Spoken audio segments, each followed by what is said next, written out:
Hi, I'm Dan Komsky, and welcome back to Connecting the Dots.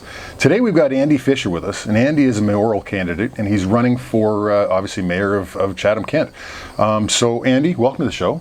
Thank you. As you know, we're here to talk about some very detailed issues surrounding emergency shelters in residential neighborhoods. Yep. But before we get to that, let's where are you from? You know, what made you interested in running for mayor? It's not an easy job, and there's a lot of people like us asking questions. For sure. Yeah. So I grew up in Highgate. I moved to Chatham in 2007. I wanted to run for mayor. There's a bunch of different reasons. I've been interested in politics since I was young. Ever since 9/11 happened. That was the first policy change that ever affected my life, because we used to cross the border a lot, and that was the first time when they changed the passports and all that. So that was what originally got me interested in politics, and then I've followed every election since then. I've followed a lot of the American elections, and the reason why I wanted to run in Chatham-Kent was that I've lived here pretty much all my life, and I've seen, it just seems like a steady decline of how the city's ran, and like they don't cut the grass until the end of July, and just little things that add up in my mind that make me think that I can do a better job. And I want to be a voice of the people. I want everyone to have a voice, every taxpayer, not just the rich people. And I want to be a representative of everyone in Chatham-Kent, not just the city of Chatham, because it seems like some of the smaller towns are kind of overlooked, and growing up in Highgate, I saw that when I was younger, so For sure. I definitely want to see everybody represented and not just Chatham. So Awesome. Thank you very much. Appreciate that. problem. It's real nice meeting you. Appreciate you coming on. yeah, thanks. Okay, so just to set the premise here, to set the questions, on March 21st, 2022, Council decided to move the temporary emergency homeless shelter to a former elementary school on Murray Street.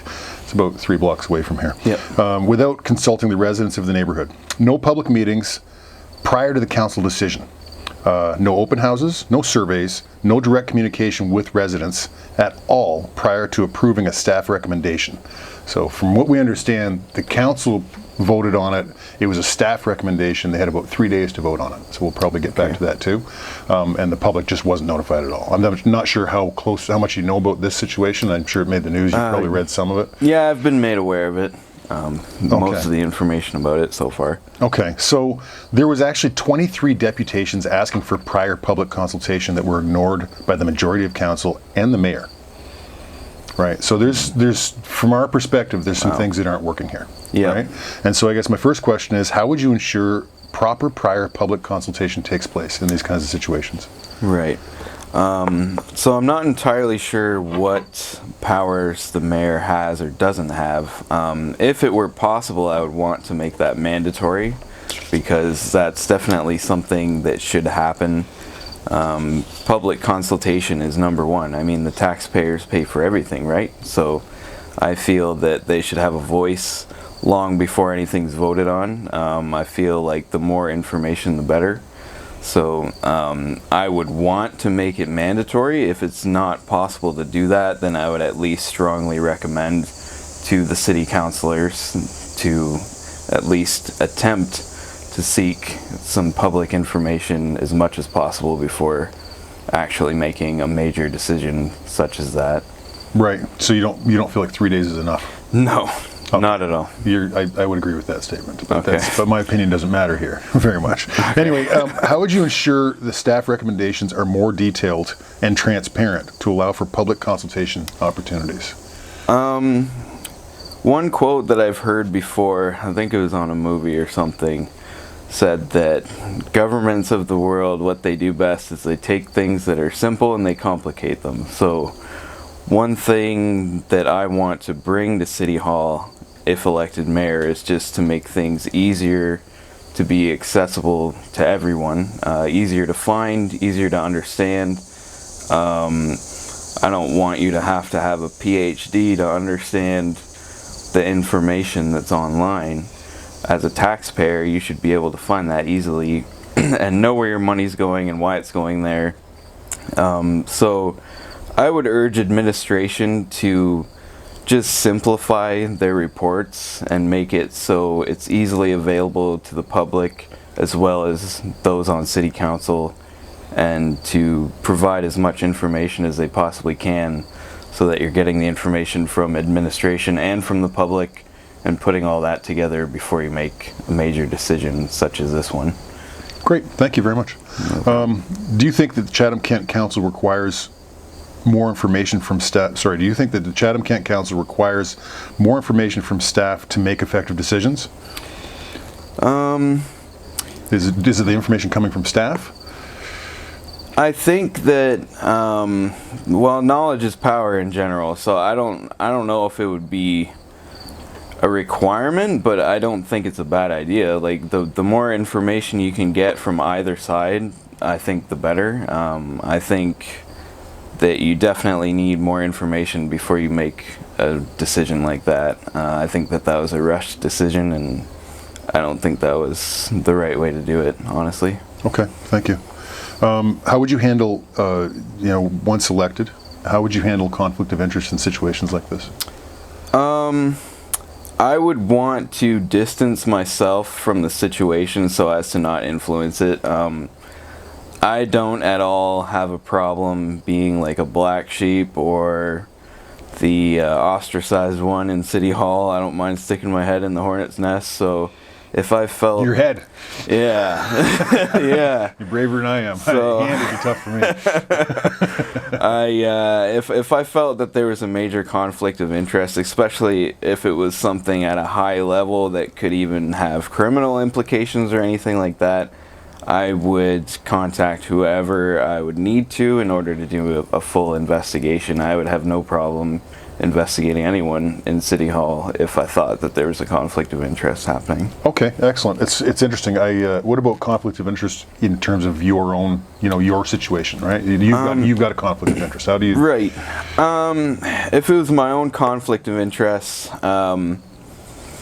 obviously you can't investigate yourself. There's no integrity in that. So I would just step back and let whoever's in charge of that do their thing and just be an observer, I guess. That's the best way I can answer that, I guess. Okay, so I guess would you try to keep yourself out of conflict of interest would probably be the best thing to do, right? Yeah, exactly. Okay, good stuff. Okay, so temporary emergency homeless shelter in residential neighborhood. In March of 2022, a staff recommendation to expand facilities and programs at Hope Haven was put on hold to investigate a $1.2 million offer from a secret group of investors to move the shelter away from downtown. The new staff recommendation with the new investor option was presented as a done deal in the Chatham Daily News on Friday, March 18th, 2022, and passed by council and mayor on Monday, March 21st, 2022. Right, so you see these timelines and why we get concerned. Yeah. Would you have voted for a homeless shelter in a residential neighborhood at all? Why or why not? I personally would not have. Basically, based on the information that I've been given, I've been emailed by people from your organization. The things that people are being subjected to in this neighborhood now because of this shelter are just unacceptable. Children seeing people on the sidewalk, convulsing with needles in their arms and things like that. That's traumatizing. That's not something that should be happening in a residential neighborhood. I definitely would have voted no on that. Okay, thank you. What kind of information would you need to make that kind of decision? Again, it goes back to the more information, the better. I would want definitely information from the public, especially, but even administration as well. But definitely, I would have liked to have seen more information from the public. There's a lot of well-educated people in Chatham-Kent. The 18 people in City Hall are not the smartest people in Chatham-Kent. Some of them are very smart, but there are a lot of smart people here, and I feel that public input would have been crucial to making a better decision as to where this could have went. I think that there's a lot of vacant properties in Chatham-Kent. Chatham-Kent is huge. Like, it's a huge geographical area. And I don't believe for a second that there isn't at least one non-residential building that they could have moved this to instead, and I feel like public input would have been very helpful there. Excellent. What kind of services would you think is necessary? So I'm going to change this one up. What kind of services would you think necessary for that non-residential area in terms of dealing with homeless, dealing with, I mean, here we're looking at, obviously we need increased lighting and that kind of thing, right? Yeah. What would you look to, how would you look to support those people? Because those people are also important. Yeah, of course. Of course. I think just off the top of my head, definitely increased police presence. I would have more patrols in that area. Maybe if there's a neighborhood watch in that area, contact them, let them know what's happening, let them know that that is moving into that area. Just public awareness, like at the very basic minimum respect, you can send letters to the people in the area to let them know, hey, this is coming. You might experience, people going through cars and things like that, and just give them information to at least prepare for it, right? Yeah, absolutely. I don't think it would be a bad idea to have some sort of organization such as yours to even meet, weekly or bi-weekly, just to discuss how to continue living normally with this now in your neighborhood and to cope with it, and more or less even just support each other morally. Right. Okay. Thank you. Do you think it's a good idea to require municipal staff to regularly make progress reports to council on the operation of the shelter and the impact on the neighborhood? And how often would you think that would be necessary, do you think? I think that's absolutely should be mandatory.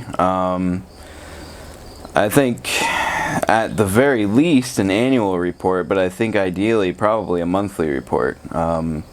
The emails I've received have mentioned many different things, including the increase in 911 calls and things like that. I feel like that information is very important, and if there's more incidents happening every single month, if you only have an annual report, that's not going to help much. So I think at the very least an annual report, but I think monthly would be good, and I feel like that information is vital in determining whether or not that shelter should stay in this neighborhood or go somewhere else. Right on. Thank you. We're going to just talk about homelessness in Chatham-Kent as a whole. Right? Okay. And this is something that maybe we don't touch on enough, but we definitely need to touch on it because it's an issue, and it's an issue that all of us in Chatham, especially and in Chatham-Kent, have been dealing with for quite some time. Yeah. What do you think are the leading causes of homelessness in our Chatham-Kent area? There's a few. I'd say probably number one would be addiction. And it's not just drug addiction, gambling addiction, alcohol. I've seen people get so far into gambling addiction that they sell their furniture to go and gamble more and try and win it back. So it's not just drug addiction, but addiction in general. Mental health is definitely one of them. The other one, especially with today's inflation, is just the rising cost of being alive, really. The apartments are more expensive, houses are more expensive. It's very hard for people to find a place to live. And there's the rare circumstances, if you're living with someone and they pass away and they were the one paying all the bills, or divorce, things like that, but those are less common. But I would say definitely addiction and mental health are probably the top two here. So there's a lot, obviously, and I mean, I'm sure there's other causes, that I think sums up a lot of the problems. So how do you deal with that? I would say support. I just got a flyer in my mailbox the other day that there's a new addiction clinic opening at the Emma Street walk-in clinic building there, so that's awesome. I want to see more stuff like that. Definitely more help for mental health. It seems like the federal government likes to cut funds to things like that for some reason. I would want to search the budget to find as much money as possible for Affordable housing is my number one. Mental health support and also addiction support. I think those are the three top things that would help tackle the problem. Okay, thank you very much. And I guess just to wrap up, is there anything else that you know, we've talked about a few things here, but we really obviously focused on those three kind of main issues. Right. Is there anything else you want to throw in? Tell the people that are voting, you know? Well, that was honestly actually my main thing was the affordable housing and the homeless crisis is the thing that I wanted to campaign about the most, because I myself was temporarily homeless. That's how I ended up in Chatham with my brother. So that's definitely something that's close to my heart. Just my main promise that I want to bring to City Hall is the integrity and honesty and accountability, because it's hard to find information right now on the website. It seems like they lump things together. I don't know if they're trying to hide something, but I think that Chatham-Kent needs more transparency. We need more respect for our taxpayers. Like, this situation right here is ridiculous. And we just need our taxpayers to have a voice. So I want to bring that to City Hall, and I want to bring higher paying jobs and more entertainment to Chatham-Kent so that people don't want to leave. That sounds great. Thanks very much for your time, Andy. Yeah, no problem. Thanks for having me. Very nice meeting you. Nice to meet you.